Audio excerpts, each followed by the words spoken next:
पोराने पेन्सिल चोरून आणली शाळेतून, आईने त्याच्या गालावर हात फिरवला.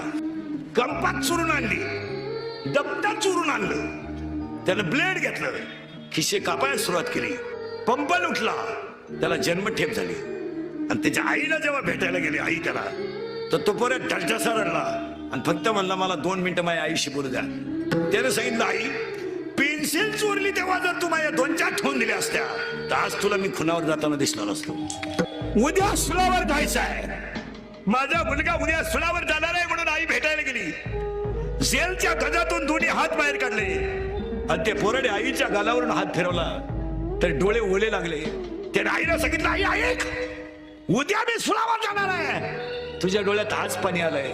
ती आई म्हणते तू सुळावर जाणार आहे म्हणून पाणी आलं नाही, मी एका सुराला जन्म दिला हा माझा आनंद. मुलाने सांगितलं आई उद्या मला जेव्हा सुळावर देतील तेव्हा धड माझं वेगळं करतील, तेव्हा तू माझं प्रेत न्यायला येऊ नको. का? माझ्या वडिलांना पाठव.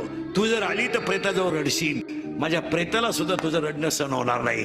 वय होतं 23 वर्ष 5 महिने 26 दिवस, नाव होतं भगत सिंग. ही माती आहे.